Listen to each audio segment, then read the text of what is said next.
two. Mi gente, you already know who it is. It's Danny Limelight. And I need all of you to subscribe to According to Woods podcast on Facebook, YouTube, and all other platforms.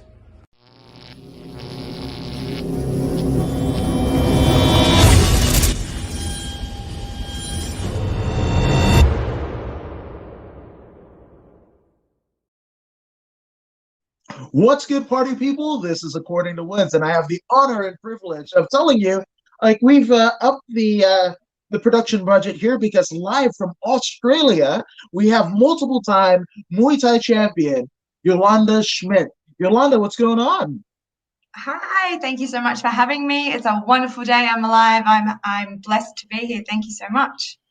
The pleasure is all mine. I mean, you almost reminded me of a wrestler of the mid 90s. His name was Ultimo Dragon, and why Ultimo Dragon stands out to me is because he walked onto TV on WCW programming with literally 8 championship belts. And when I saw this picture, the one that I used to promote this very podcast, you reminded me. You're literally, like, as rappers, talked about having the drip, being draped in gold. You literally have earned the right to basically be dripped in gold.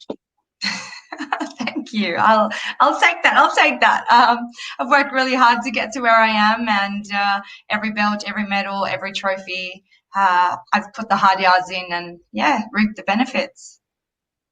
Absolutely, absolutely. So, I mean, we're going to definitely get into it, but I mean, you're even though you're essentially in Australia now, but I mean, your story begins in South Africa, right? Correct. Born and raised in South Africa. Both parents are from Rhodesia, Zimbabwe, and I was born in South Africa, raised there, went to school there, studied there, had my own business, and moved to Australia 10 and a half years ago. I was just looking for a better life, for a better future. It was I was living on the edge there, I guess. It was a bit dangerous to walk through the streets. Driving women alone in the car is really hard. I got held by gunpoint. I got held by knife point. I've been run off the road. So it was just like multiple times that my life was put at risk, and I just couldn't see myself either having a family or having a future there where I had good quality of life.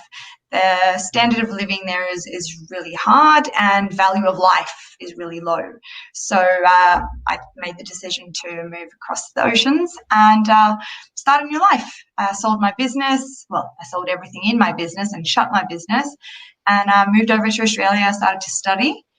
That was the only way I could get into the country. Coming from South Africa into Australia is really challenging.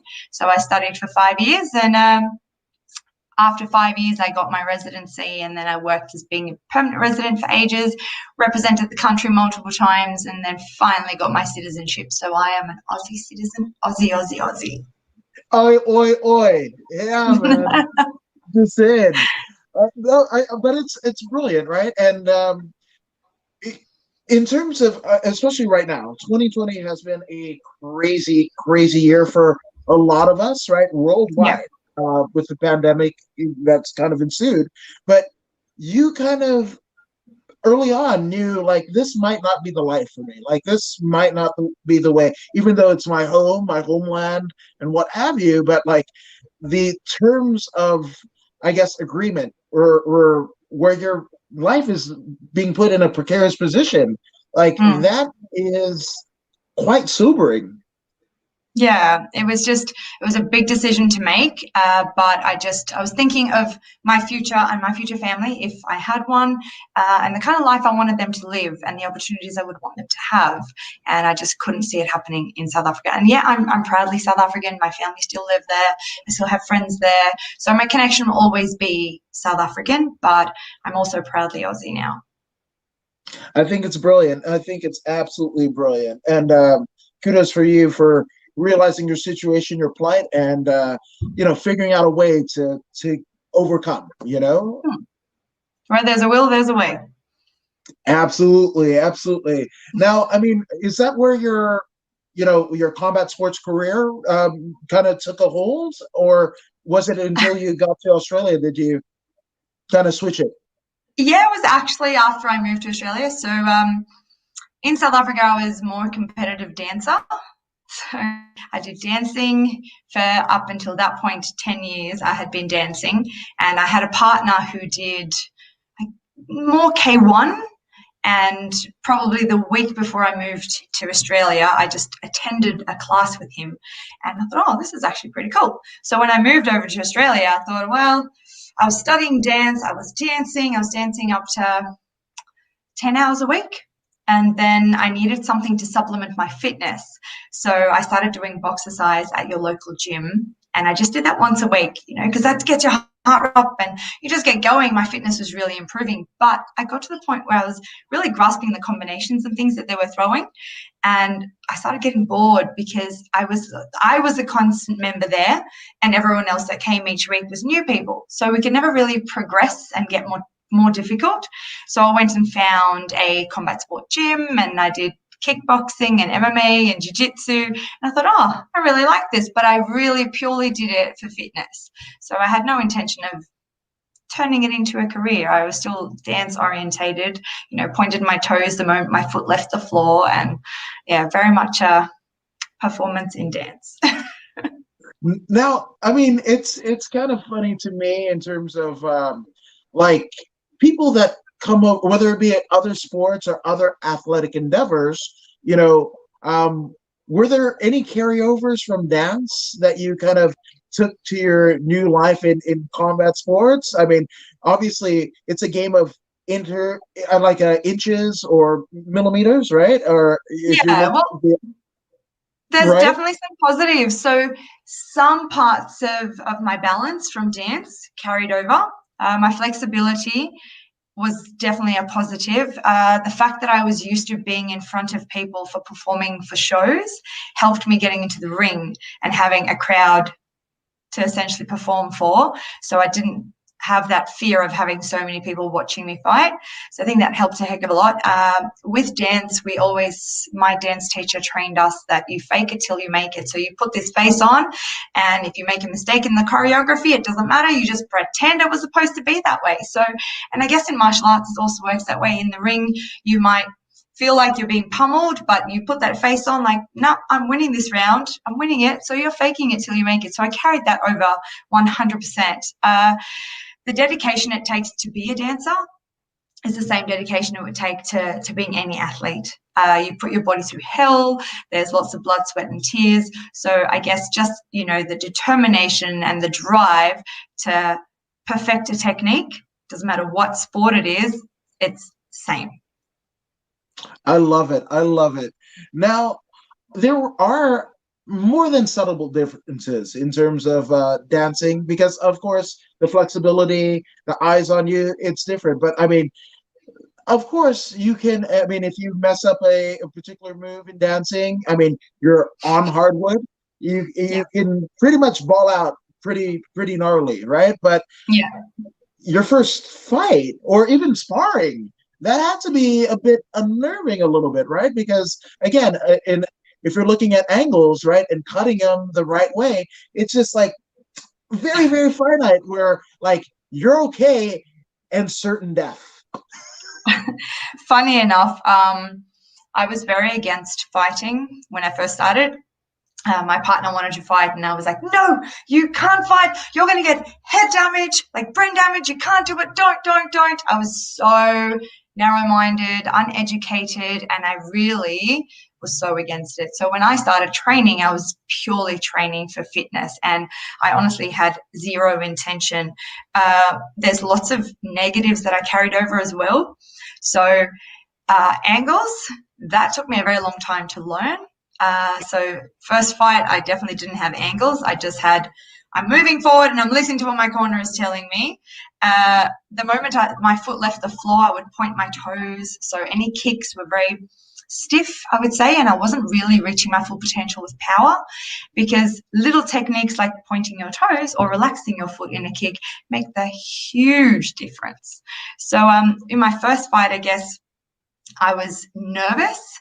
I was nervous that I wasn't going to be able to get the techniques we had trained in sparring through into my fight. Was it going to freeze up? Was it going to, the moment you get punched in the face, I mean, Everyone's got a game plan until you get punched in the face. And then you go, what now? Oh my gosh. Or, you expect something from your opponent and it turns out to be the opposite. So, you just have to be adaptable and be able to make changes as you go. That's something my trainer really pushed with us, that we might have a game plan, but we have to be able to have plan B as well. Really quickly, if we've got to change it, we've got to change it. I was a bit nervous about getting hit at first because you don't know what to expect. Like, how hard is it going to be? Checking a kick? Like, there is no pad on that leg. Your shin against my shin. That sounds painful. And obviously the adrenaline is taking over, but you do feel it in that first fight. But after that first one, you get this buzz and you're like, that's it, I'm in. And I guess that's where heart comes in as well. My trainer often tells me that heart is something that can't be taught. And I definitely say I have heart.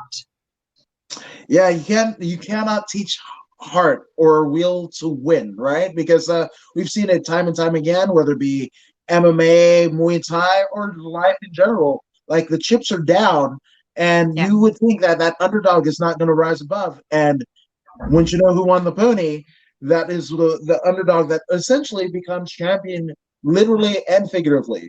Yeah, most definitely.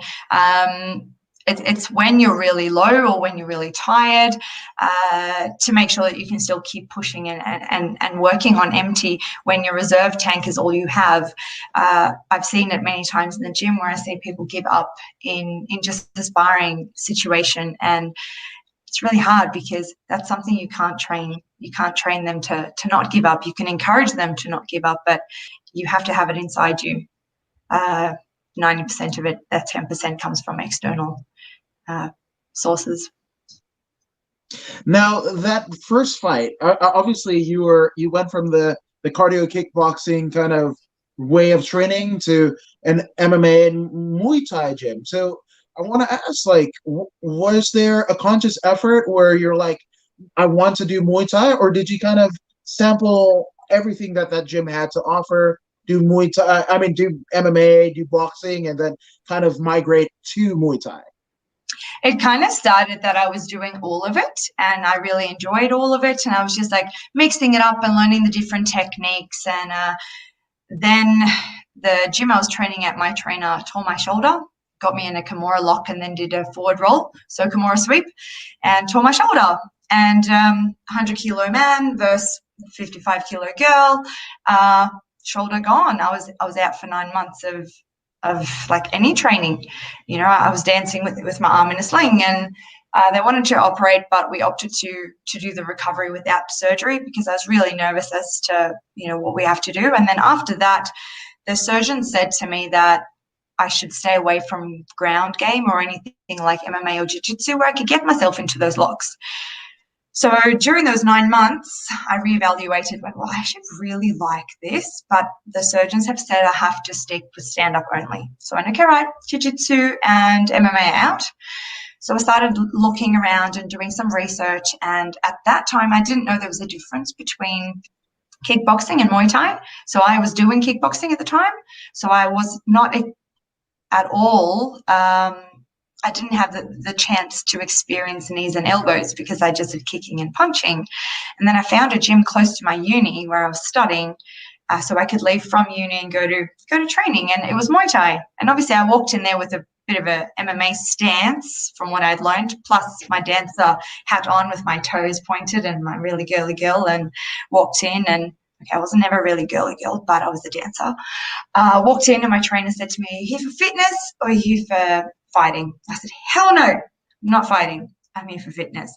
And because I was sort of forced to choose a stand-up, I walked into that gym and I trialed at a couple of places, but once I'd walked in there, I knew I was home. The gym was really welcoming. No one had a big ego. I felt I wasn't going to have another shoulder torn by a trainer. So I was really happy. And 6 months after I had been training there, I tapped my trainer on the shoulder and I said, I think I want to fight. And he went, are you sure? And he said, look, when you're ready, I'll let you know. And yeah, 6 months later, I had my first fight. I'd done a couple of gym tournaments with pads and things. And, you know, after that first one, I got out the ring and I went, when can we do it again? So, yeah, that's when the bug bit me. So, I mean, obviously, there could have been some trepidation, right? After coming off of a hellacious, like, what wouldn't probably be life-altering kind of injury, right? And then you take your first fight. And, I mean, literally, there's a change of dynamic, a change of mentality that we're like, I don't want to fight, to fighting. So, talk me through the first fight. Like, what was going through your mind? What do you remember about the process of getting into the ring finally, Leading up to that first fight, I was training my butt off. I really was training hard, and I was really nervous because you see people in a fight in the ring, you have the crowd cheering and you have your corner.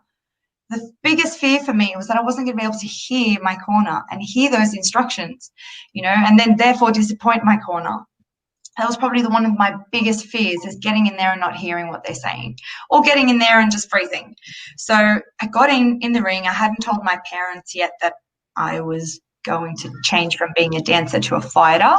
So I got into that ring, and no one knew anything. Luckily, they lived in a different country to me, so it was easier to hide away. I got into that ring and I was really, really nervous.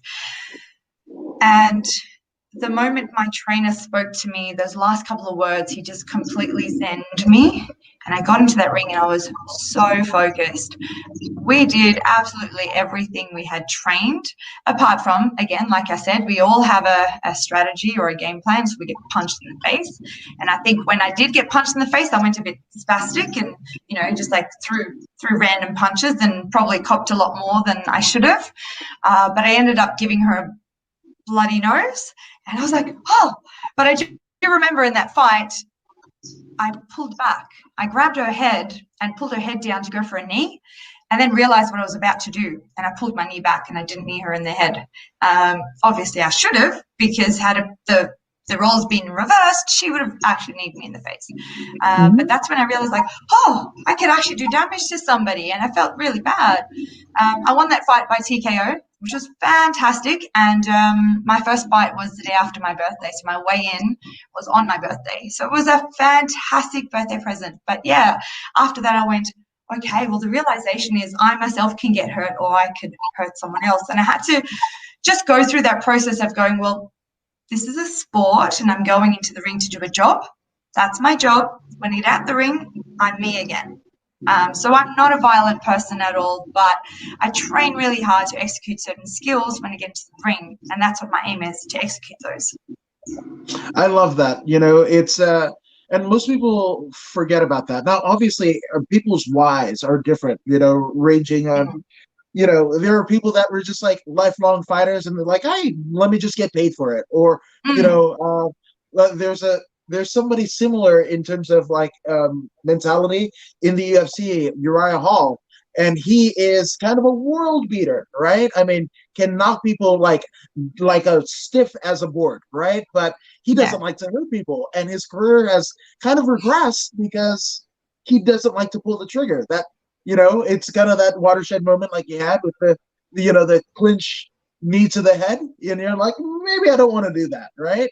But it's cool, and even cooler the fact that you still have that sensibility that I am me away from it. Like most people, and that's kind of the hardest like kind of downfall where a lot of fighters that we grew up watching or idolize and what have you have a tough time with, regardless of what facet of combat sport, because they can't turn that off. Like, they need to hear that roar of the crowd, and it's like, 100%. So for me, it's about, all right, I'm in the ring now, and now this is the person I have to be. I've copped it a lot on social media from, I guess, uneducated people who would go at me saying that I'm getting into the ring to intentionally hurt someone, and what type of person would do that. And, the keyboard warriors that we have to face as athletes.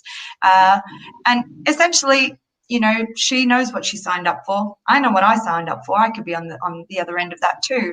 And it's about just knowing that I am a soft-hearted, gentle person, but in the ring, that's where it is, and that's something else. I keep it in the ring. I'm not the type of person who's going to go bash someone in the pub. I'm completely different. Yeah, well, I think it's that's where the reason why you've gotten to the acclaim that you have. I mean, again, multiple titles to your credit. I mean, a litany of trophies, like as we speak, right behind you, and every one of it earned. And it's cool because you also train, right? You train folks that want to, whether it be fitness, kind of in the same scenario as you were, 10 years ago, like whether it be fitness or whether you want to fight, like you're there as a trainer, kind of guiding the next kind of phase of people's lives and helping them making the transition that you did in a positive way. Oh, most definitely. I used to run a wellness challenge, like a well-being challenge, I guess. I did a 4-week challenge, and I used to have ladies join my classes, and they would do a social, emotional, a mental, a physical challenge each week, as well as Muay Thai. And one of my ladies that started with me, or actually 2 of them, are now fighting. So it just feels amazing to know that they started in my fitness class, in my fitness classes. And some of my passion has rubbed off on them, along with everyone else at our gym, of course. I'm not the only one, but they started with me, and now I can see them blossoming and going into the fights and having the same passion. And again, they're also soft, gentle people who are now fighting. 2 lovely women, and it's amazing that I can see the development going. I've probably seen so many fighters go through our gym. The fighters I started with, a lot of them aren't fighting anymore. But I'm still there. I'm still fighting. I'm still training others. I just like to share my passion. So I teach fitness classes. I teach kids classes. I teach ladies classes. So a variety of different elements to do with Muay Thai, whether it's pushing your cardio, whether it's improving your technique. I teach PTs as well. So it's just nice to help people reach their goals, whatever those goals might be, whether they are fitness or whether it is to improve their technique to take the next step in their little journey with Muay Thai. I love it. I absolutely love it. And I gotta ask, what is a little bit more difficult for you? Is it you training for a fight and taking the fight yourself, or watching somebody that has, basically learned under your tutelage and they get into the ring themselves? Like, which one is a little bit more like agony inducing or anxiety inducing?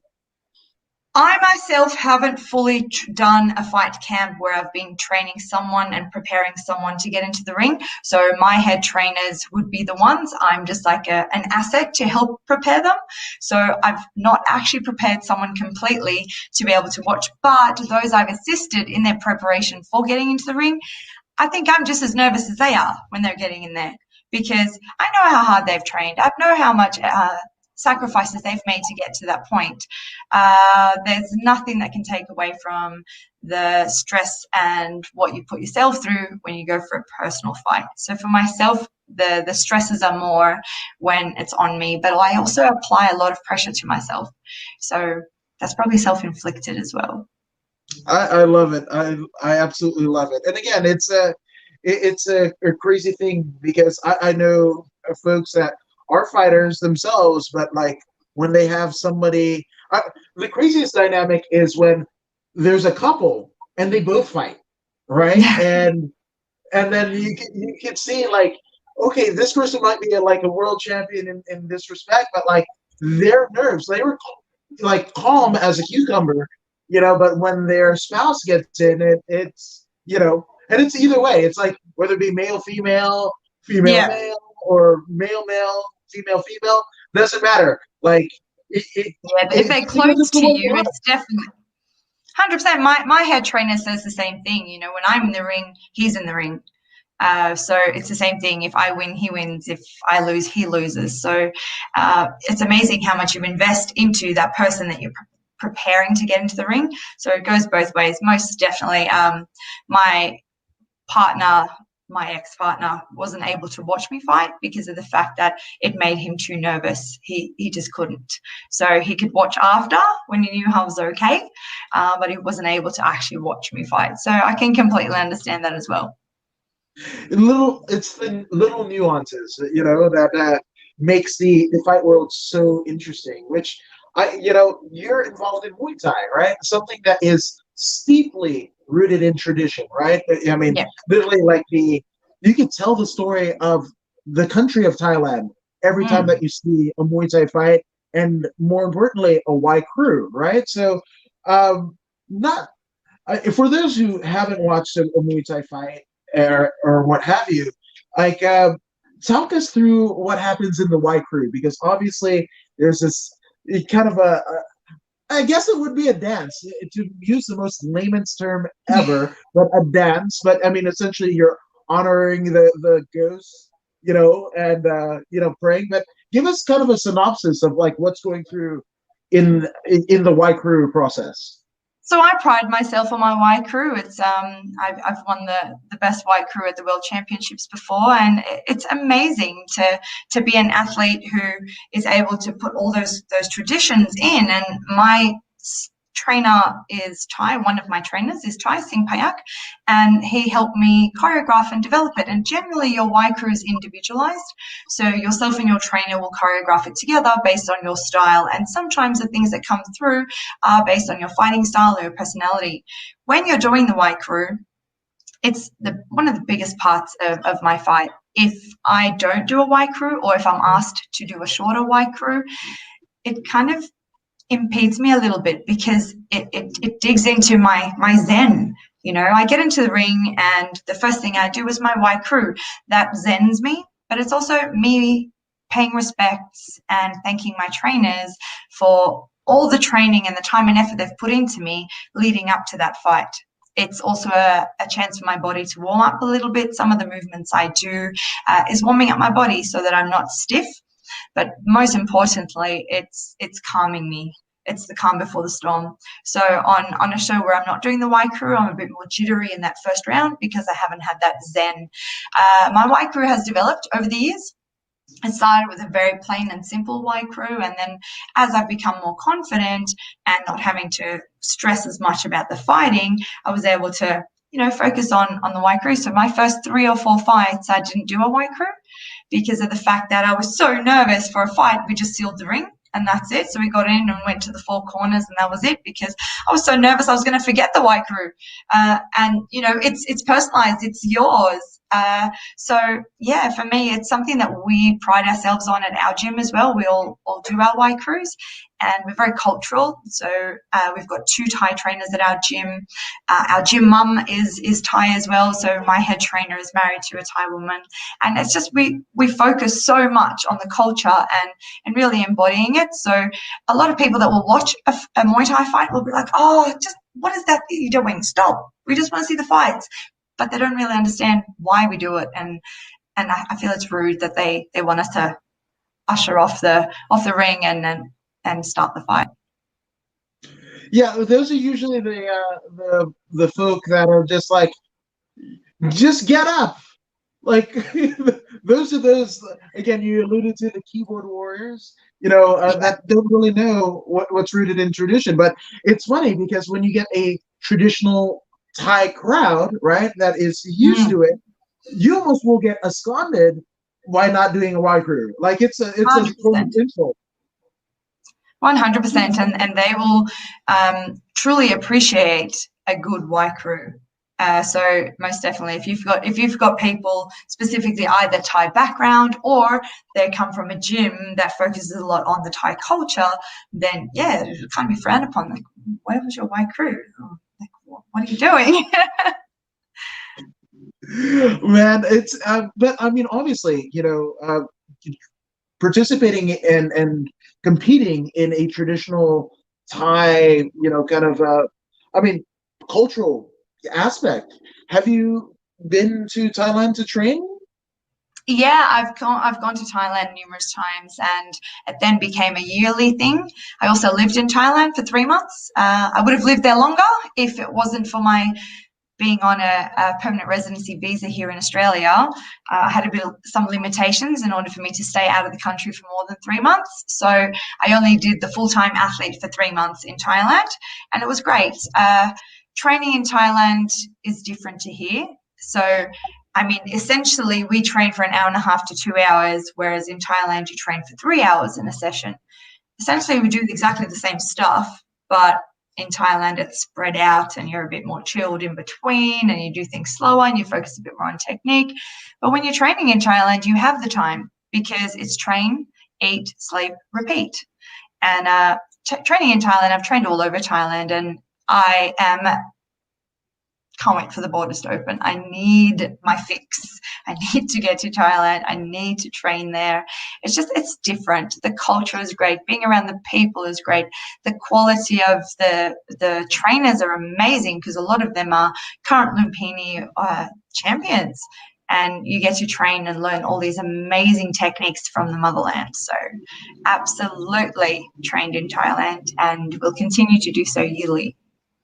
I love it. Now, I mean, obviously, you had competed, in Australia and kind of all over, but attending a Muay Thai fight in an event there in Thailand, that had to be something completely different. So, what was that experience like? Fighting in Thailand is absolutely incredible, and it's an experience that you can't even compare, not even the slightest. The crowds are 10 times louder and more enthusiastic, and they don't even need to know who you are for them to cheer you on. 80% of the times that I fought in Thailand has been outdoors, so it's been an outdoor stadium in that heat and the humid, under the stars. It's beautiful. When you're training and fighting in Thailand, your reffing is very specific. So it's different to here. They're not just going to award someone who's forward fighting, someone who's brawling. They're looking for you to land clean shots, clean and solid shots, the one who's stronger. So you might go to Thailand and face someone from Russia, because of the fact that everyone centralizes to the Thailand hub, and then you get these matches. So you get the opportunity to fight some amazing people that you wouldn't get to if you were living just and fighting just in your own country. So if I had a choice, where would I fight? Thailand. The reffing is really good. The crowds are amazing and they pump you up regardless of whether you're the underdog or not. And just the environment of being outdoors in the really humid, sweaty environment, it's incredible. So if you want to fight and you have the opportunity to, go to Thailand, but get a solid fight. Maybe not fight the farmer's daughter that hasn't trained for 7 months, or, you want to get quality fights because a lot of people from around the world will be there. So you don't necessarily have to fight just anyone. You can get a good solid match. Oh, no, 100%. And I mean, just in terms of the lifestyle, like we got a friend, Joe Henley, who's a mixed martial artist. Like after his maybe second or third time in Thailand, they're just like, no, we're moving. So they moved from the coastline here in California all the way to Thailand, never looked back. I mean, he's a black belt in jiu-jitsu, teaching classes there. And it's just the quality of life, is just almost second to none. What I find is that the Thai people are so amazing and that they're so grateful for absolutely everything. I look around people here who are ungrateful and they will have thousands of things more than what your average Thai person will have, and they will appreciate absolutely every little thing. It's just different. It's just different. I personally don't like going to Phuket because it's very touristy. I prefer going to your areas that are more remote, less tourists, and you can really feel the Thai culture.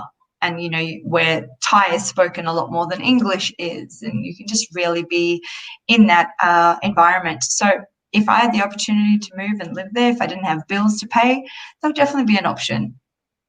So younger fighters, I would say if they're earlier stages in their career, they should most definitely move over there and train as much as they can before they have mortgages to pay and kids to look after. I think that's some great advice. And Tiltbrook is joining over from YouTube, says great interview. Thank you both. But that's more because of YOLO. I'm just saying. So So thank Thank you for you. sharing. Now, stylistically, right? Was there anything that you changed, in your kind of approach to Muay Thai? Performing in front of a Thai crowd. Obviously, you had different eyes on you with traditional Thai. I mean, having a Thai trainer in Australia is different than having a Thai trainer, right? So stylistically, was there anything that you did that was different from your traditional training to kind of help you along the way for fighting? I felt when we were training in Thailand, specifically when I was living there, we had the time to focus on specific techniques and perfect specific techniques. Whereas here, we're rushed for time. You get home from work or you go straight from work to the gym and you train to keep fit and train to keep all the weapons going. Whereas when you're training in Thailand, you have the opportunity to go, right, I'm focusing just on this weapon. We have 8 weapons in Muay Thai, plus the clinch. That's a lot to focus on. Whereas in Thailand, you can take that opportunity to go, right, I'm training this morning and I'm training tonight. I've got 3 hours now. Let's focus on perfecting the jab. I did that in Thailand. I did jab after jab after jab for 3 months. And I was like, the jab, but I perfected it. It took me a long time to perfect it, and I did that. So it was just focusing more on little things as opposed to just the big picture all the time. I love it. But again, to get anybody that is great in anything, right?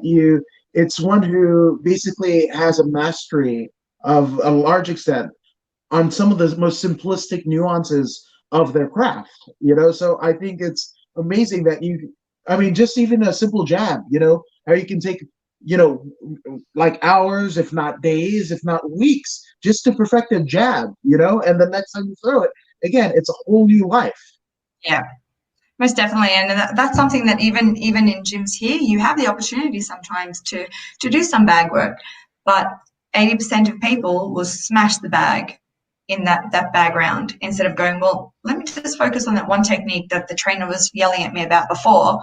But they go, oh no, I just want to smash the bag so I can feel like I've trained really hard.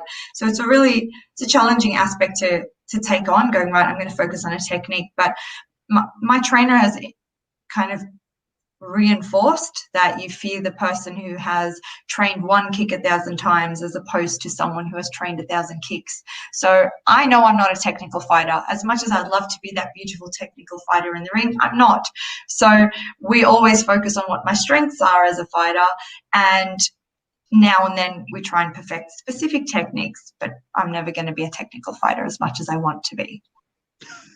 Well, I mean, that's part of it, knowing where you fit in and what stylistically fits with your personality, much like the white crew that we spoke about earlier. It's all about your personality. You can't teach somebody who's like a bare-chested brawler to be stylistic, right? Or somebody that has a little bit more finite in skills and whatever to be a bruiser. So it's just little nuances.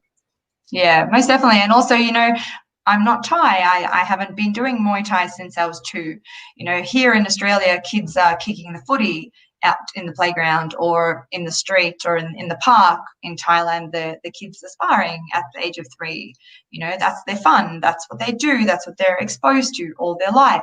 So they're learning and training from such a young age that their techniques, and they're absorbing all of it throughout all those years. I mean, my trainer is 30, my Thai trainer, he's 30 years old, but he's been fighting since he's 7. He doesn't even remember how many fights he's had, So for him, he probably learned how to throw a kick before he could run. I don't know, but it's different. It's different if you're not living and you're not living and breathing it permanently. You've definitely got to focus on what your strengths are and strengthen them even more. And obviously, always touching base on other techniques to make sure that you're further developing them as well. Don't want to leave them behind. No, not at all. Now, I want to get into your moniker, your fight moniker. You are the Springbok, right? I probably butchered the pronunciation. I apologize. No, Springbok is good. Okay. So what is that?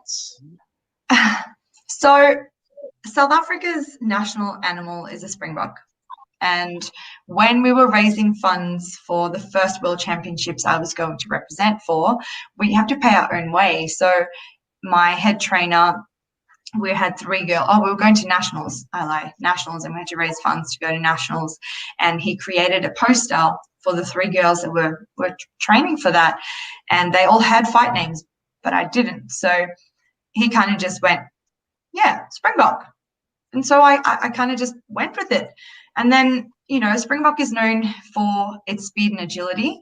And I'd say I've got the speed, maybe not so much the agility, but, you know, I'm owning it and I'm working towards it. So the Springbok pretty much comes back down to my heritage as opposed to anything else. We wanted the Smiling Assassin, but that fight name was already taken, even though sometimes the commentators do call me the Smiling Assassin. It's already taken, so I can't have it, but, you know, I'll own it. And then YOLO comes from, like, my head trainer calls me YOLO, and it just kind of stuck. So, yeah. Yeah, I like it. You know, and again, an evolution of self, evolution of fight nicknames. I mean, it's crazy. Like Josh Barnett, he started out as the babyface assassin, and now he's the war master. So again, an evolution can happen not just via the fights, but your fight monikers in itself. 100%. So when I lived and trained in Thailand, the owner of the gym, she gave me a fight name, Tawan, and that's a Thai word which means sweet eyes. So it's got to do with my eyes. I guess I kind of have cat eyes. So she said they were really, really unique. So one of my fight shorts have Tawan on it, and on my Instagram as well, it's written in Thai, Tawan. So it means sweet eyes. So I do have that as well, but not many people know about that fight nickname. But that's still cool. I mean, again, to get an authentic in Thai, in Thai language, right? And you have it. I mean, you were given it right on the motherland. That's yeah. So I hold on to that. Exactly. I hold on to that, knowing that, you know, that was given to me by a Thai in Thailand while I was living and training there. So it's definitely something that's close to my heart. I think it's absolutely amazing. Now, obviously, the story is continuing to write itself, right? But I mean, thus far, what have been some of your favorite memories of your fight career thus far? The fact that I've been able to meet so many amazing people with the same passion is incredible. You know, I've met people who don't even speak the language or my language. You know, we can't speak the same language. We can't understand each other, yet we can have a conversation, or we can train together and we can laugh about things. It's just having that opportunity to be exposed to so many people from all walks of life has been absolutely incredible. I've traveled to some amazing places. I fought on WLF in China twice, and it was incredible. China was never on my list. I never wanted to go there. It was never just like, oh, let's go. When I got the fight, I thought, oh, okay, you know, let's go to China. And I was pleasantly surprised. It was beautiful. The people were amazing. The fight venue, I felt like I was fighting in Sparta. It was an enclosed, or an outdoor stadium, but a circular stadium, and it was sunken. So the ring was down the bottom and there was seating all the way around. There was mountains in the background. It was incredible. The WLF show was pretty much China versus the world. So everyone else was coming in to face a Chinese opponent. And that, again, was really great to be able to see, okay, well, he's from Russia. I've met him at the World Championships. Oh, I've seen him before on TV. Oh, great, I've met him now. You know, all these different international faces, and we're all there for the same reason. No one could speak the language, but we're warming up together and sharing things. You know, that was an incredible experience. I went both times, was with a different trainer. So I took my head trainer with me on the first one, and then my Thai trainer on the second one. And it was just really, really great to experience something like that. Another really great experience was the Muay Thai Angels. So that was a 16-woman tournament that I fought on. 16 women across the world were chosen to represent. They forced me to represent South Africa, even though I had never fought for South Africa. But at that time, I wasn't a citizen. So my passport was still South African, so I had to fight for Australia but represent South Africa. It was really strange. And the very first fight in the draw, my opponent also lived in Australia. So her passport was a Kiwi, so New Zealand passport. So it was New Zealand versus South Africa, but two Aussie girls that could potentially have fought any time in Australia. She lives in Perth. And then we ended up facing each other across the seas. So that was in its own an incredible experience to take someone on. But being surrounded by so many talented women was incredible. The World Muay Thai Angels was supposed to run from February to April and be complete. Yet it started in April and the final round was in December.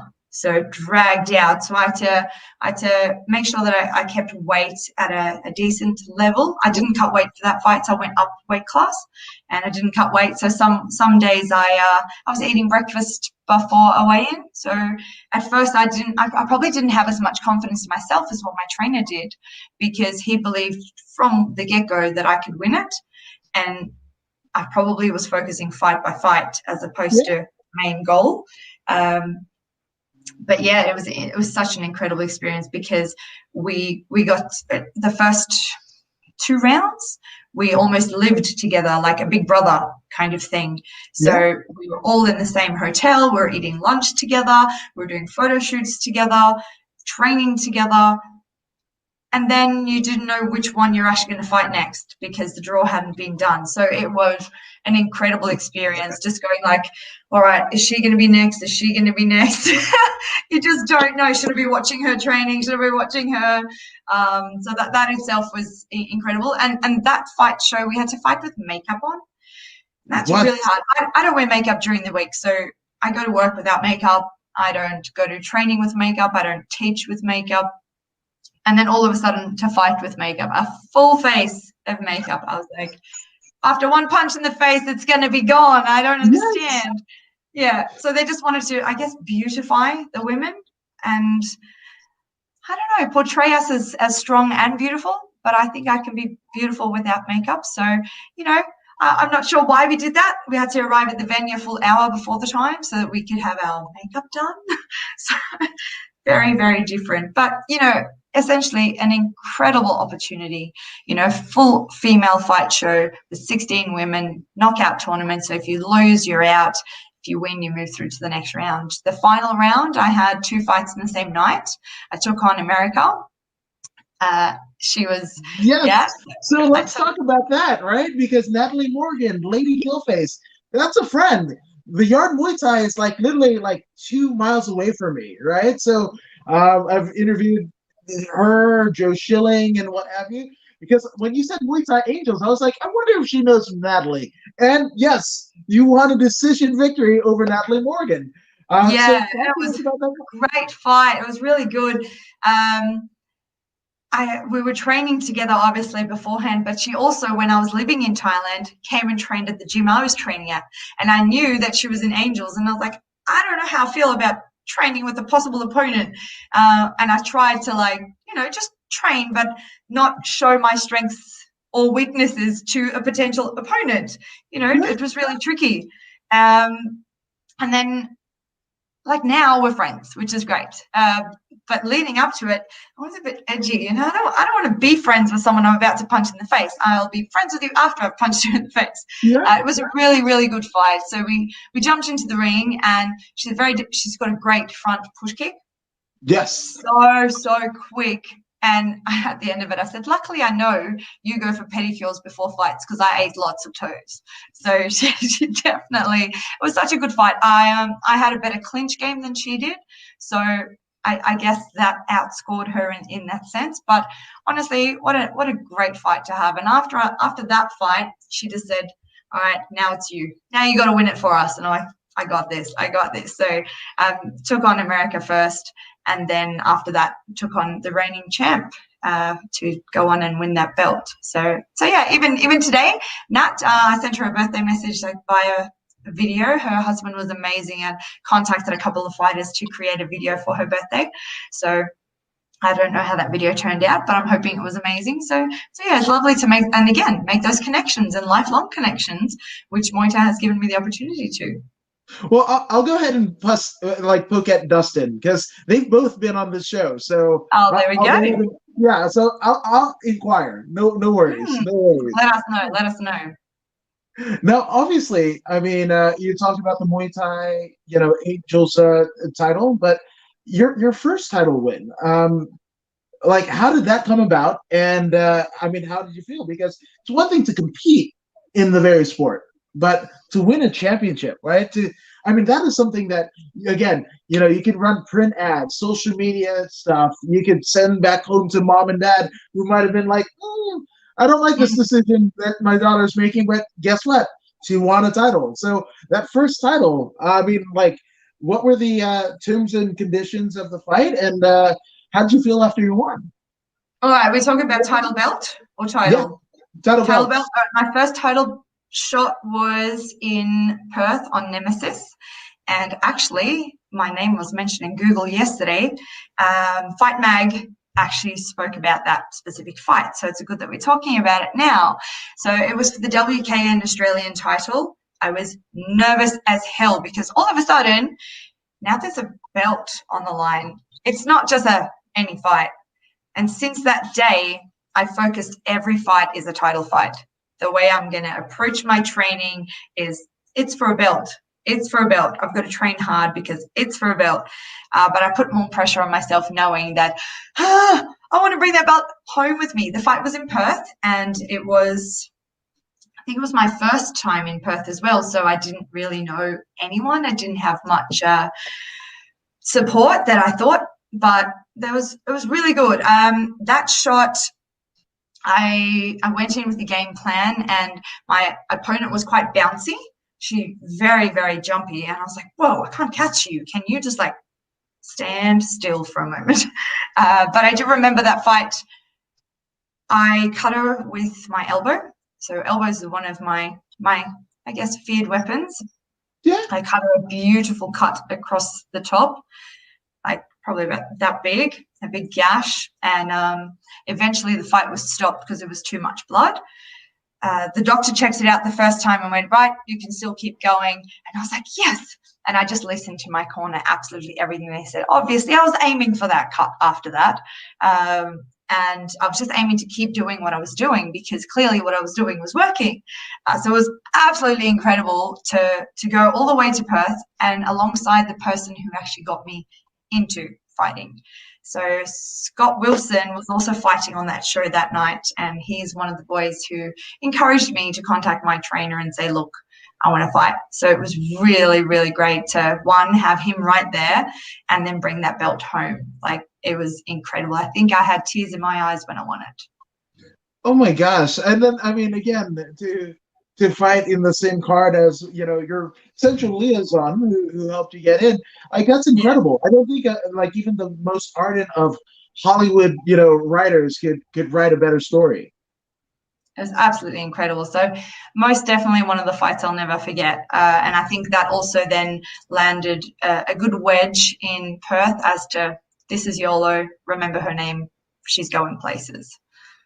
Oh, that's like chills inducing. Oh, that's so great. That's so great. And again, it's like all about achieving, goals that you set for yourself, and even setting goals that you didn't even think were achievable, and being able to do that, So I got to ask, because your story is one that's continued to be written, right? So yeah, when it's all said and done, what would you like to either be remembered by, or what do you hope to accomplish still? I think one of my biggest things is that I live by, I aspire to inspire before I expire.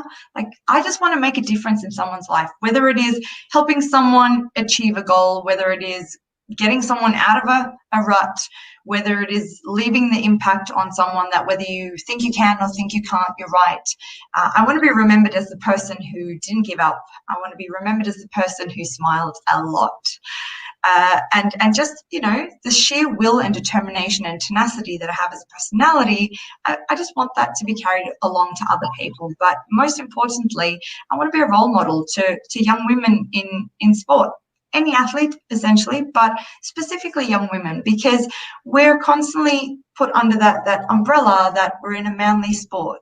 I copped it a lot. It's a lot better now than it was before, but, you know, follow your heart. If this is a sport you want to do, screw everyone else. You do what you want to do. If you want to do a manly sport, you do a manly sport, because let's be real, my gym has 50% women and 50% men in our gym, so I don't think it's a manly sport anymore. Yeah, the girls. I absolutely love it.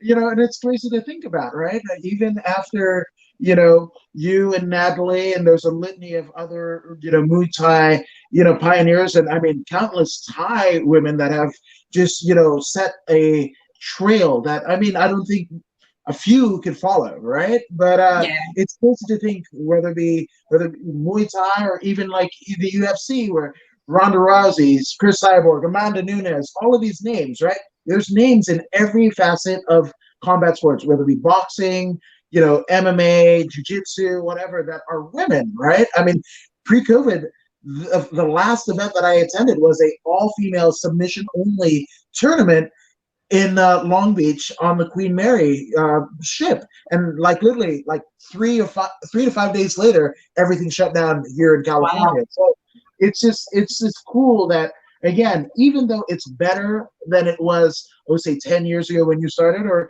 even, I mean, it's been like what, 15 years since like Layla Ali, you know, kind of started her journey, you know, under the auspices of her dad, you know, but it's still like not, I guess, a fight for relevance, but again, it's a little bit more, it's a little less bumpy than it was before, and we have most definitely every female athlete who has shown the tenacity to push past all the keyboard warriors and just keep doing what they love doing, paving the way for all our young athletes today. You know, it doesn't matter what sport you want to do, as long as you're doing it because you want to do it. And a lot of the time it was said that, you know, women can't be put as a main event because the tickets are not going to sell. But look at it now. All female fight shows exist. Female fight cards, or just fights itself, are selling those pay-per-views. It's not just the men. Sometimes a female fight can be more exciting than a men's fight. So I think we're up on par at the moment now. I know so many people who will watch UFC fights and they will even point out that female fight over there, I can't wait to watch it. And that, you know, it's just, that's the way it is now. It's not as bad as it was before. So hats off to all the amazing female athletes out there who have paved the way to making it more equal. Absolutely. Now, obviously, you are a trailblazer, a trendsetter in your own right, but there's been a litany of people that have helped you along the way. So I definitely want to give you the floor to get out some shout outs or acknowledgements. Oh, you know, firstly, Scott Wilson is the one who got me to take that step and take that fight. He believed I had what it took. He believed in me a little bit more than I did myself. And if it wasn't for him pushing me to actually take that step and speak to my head trainer, I never would have done that. So, Scotty, you're a legend. My trainers, I've had various trainers throughout my career, but my head trainer and my second in charge trainer, Andrew Parnham and Singh Payak, they've been the glue. Singh has been with me since my second fight, and I've had 46. So that's a long journey to have with them. The bond you build with your trainers is absolutely incredible and irreplaceable. So it's not only my head trainer and second in charge trainer that have trained me. Every single one of my gym partners has trained me. Every single person I've sparred with has pushed me and developed me. So to every person I have trained with and come across that has worked me or challenged me, I thank you. The fans that I have out there, some I've met, some I haven't, it's because of you that I push to be a better me, so that I can help you see that you can push you to be a better you. My family, it's hard to support something that you don't quite understand. And my family have done that. They have supported in their own way, some more than others, but it's incredible to know that I do have a support network, even though it's not in Australia. I've always got my mum, who, since I told her after my second fight that I fight, she is my biggest fan. And it's absolutely incredible. Over the years, I've had a couple of sponsors. Some have come and gone, and some have stayed. Fight Aurelius is one of my sponsors, and he's in America, which is great. And he's been there since the get-go, so thank you very much. MMA Roadhog, that's also someone who supported me from word go. It's been incredible to have that journey. Rock Tape Australia. I am always in pain, and people sometimes see me with rock tape on and they're like, it's just a gimmick. But I truly believe in the product, and it's been absolutely amazing to have them as a sponsor. They have helped me with personal development. I've done numerous courses with them, so I've further developed my own knowledge and understanding about my own body, stretching, recovery techniques, etc., and taping, of course, which has been fantastic. At one stage in my career, I had Sintai Remedial, who assisted in my recovery, and that was wonderful to have.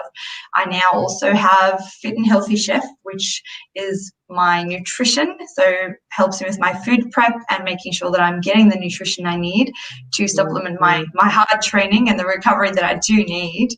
My principal at school has been really, really, really great, because I'm a high school teacher, and for me to take time off to go and fight, I have to take unpaid leave, and it disrupts the term or my lessons. And she's been absolutely incredible at going, we support you, and the fact that you are an athlete is an inspiration to the students. And she's really supported her, and all my staff, my faculty that I work with, have supported me, which has been amazing. If they were against it, it would have made it really hard, and a lot of opportunities would have been missed.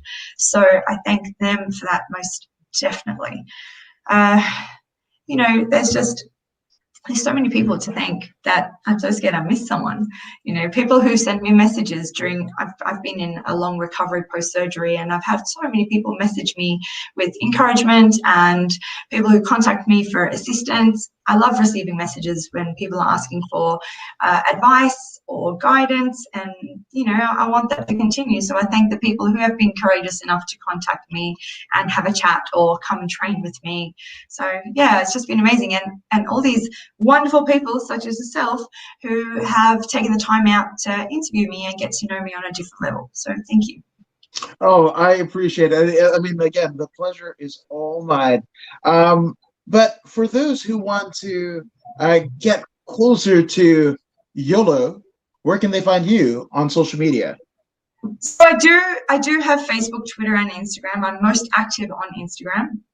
Twitter and Instagram is at Landa_YOLO, and then my Facebook is Yolanda Springbok Schmidt, or facebook.com/Yolanda.ptj is my actual link. But I'm most active on Instagram. It's easier to send me messages there if you're keen to contact me, or if you need some help with anything. That's the go-to page.